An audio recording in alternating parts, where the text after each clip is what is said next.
How can a person live a long and happy life if he is eternally haunted by the family tragedies in his childhood? The man in question is Edvard Munch, a Norwegian artist whose paintings shocked the art world and created a new art form. You may not know the name, but you've probably seen at least one of his multiple paintings titled The Scream.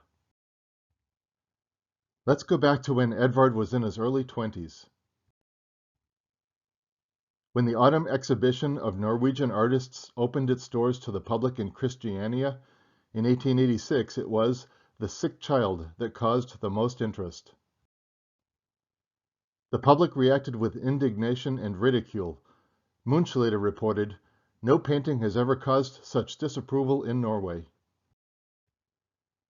On the opening day, when I came into the room where it was hanging, people were crowding in front of the picture. There was laughter and shouting. The people were shocked by a painting that would later be titled The Sick Child, the first of many versions he painted over the years.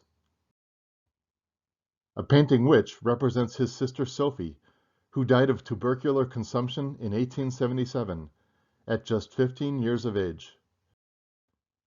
Edvard, 14 at the time, was fully aware of the deadly course her illness was taking, and later gave artistic expression to Sophie's sufferings. He wanted to express the painful, traumatic feelings surrounding his memory of her illness and death. His childhood memories of his dying mother and his own fear of death as a sickly child were also implicit in the subject. Munch wrote, "I dare say not one of these painters had lived and relived his motif right up to the last cry of agony, as I had done in The Sick Child." When he initially planned on painting the scene from his memories, he came across the model for the dying Sophie one day. Betsy Nilsson was 12 years old, an undernourished redhead. She had the slender face and the glittering eyes of illness and poverty. She was put in the bed with her face turned toward the window, through which streamed the powerful life-giving light of the sun. Edvard's aunt sat beside the bed, archetypical mother, bowed over in sorrow at the death of her child. He took the wicker chair in which Sophie had died, moved it to the easel, and he sat in it to paint the picture. Years later, Munch wrote, "The first time I saw the sick child, the pale head with the red hair, striking against the white of the pillow, it made an impression on me which disappeared during the working process." At last he arrived at the distillation of the theme.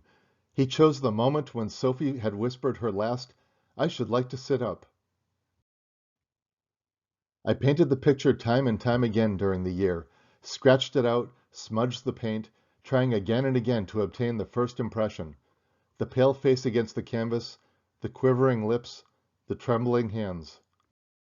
He struggled to find a form that would do justice to his conception, troweling on the paint, scraping part of it off, troweling on more, until the canvas became a series of overlaid images encrusted in thick impasto.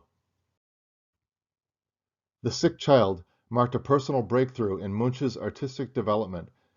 He had struggled with the painting throughout the winter of 1885 to 86, before exhibiting it under the title A Sketch at the Autumn Exhibition in Christiania in September 1886.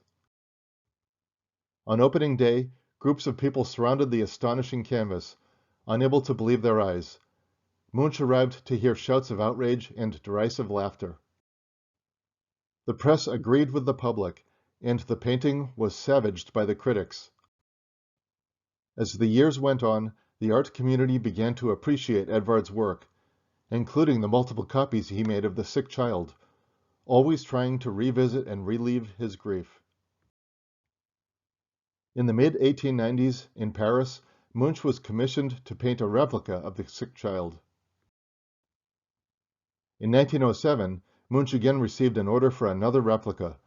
Munch himself called them experimental copies. He had been searching for a new way of expressing personal feelings in paint. The Sick Child was a pioneering work in the development of modern European art. Many art historians believe the movement that would later be called Expressionism began with this work. To answer the original question about trying to live a long and happy life, maybe the best you can do is accept the loss, express your feelings in words or art, and try to remember happier times with those you cared about. As for Sophie, is this what she really looked like, with red hair and pale skin? We can't be sure because the painting expressed Edvard's feelings and may not have accurately depicted the scene, or even his older sister. Sadly, death came for her at a young age. Let's hope, at least at the end, she knew she was loved. Rest in peace, Sophie Munch. Thank you for watching.